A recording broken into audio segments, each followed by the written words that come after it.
शरद पवार को एक बड़ा झटका लगने वाला है। घर में दामाद के खिलाफ बगावत की खबर मिल रही है। ऐसे में सवाल ये है कि अब वो किला कैसे फतेह करेंगे। ये पूरी खबर क्या है, इसे जानने के लिए आप इस वीडियो को आखिर तक जरूर देखिए।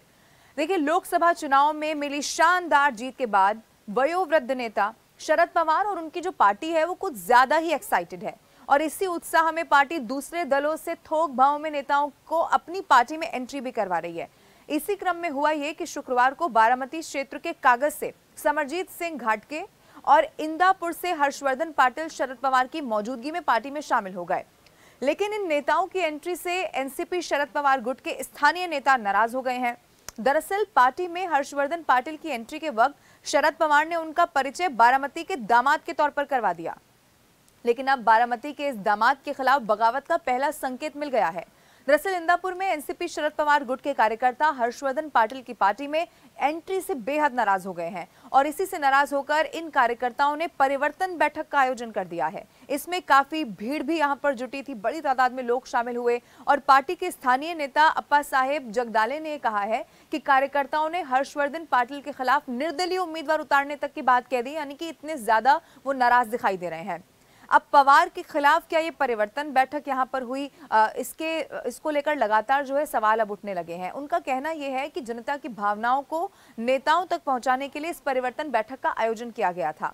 हम विधानसभा चुनाव में युवाओं को मौका देकर 5 साल में जो तालुक का चेहरा है वो बदलने की क्षमता रखते हैं। ये बगावत महाराष्ट्र को हराने वाली नहीं है और ये बात इंदापुर तक ही सीमित नहीं रही। मैं आपको ये भी बता दूं कि ये जो विद्रोह की आवाज है वो आम जनता तक भी पहुंच गई, ये वहां पर कहा गया।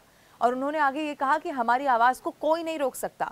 अप्पा साहेब जगदाले ने आगे ये भी कहा कि पूरे महाराष्ट्र को नुकसान होगा, ये ध्यान रखा जाए।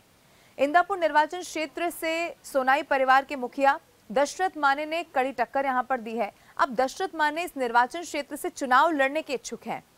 मैं आपको ये भी बता दूं कि दशरथ माने ने सांकेतिक बयान इस बात को लेकर दे दिया है कि इंदापुर से 110% विद्रोह होने वाला है।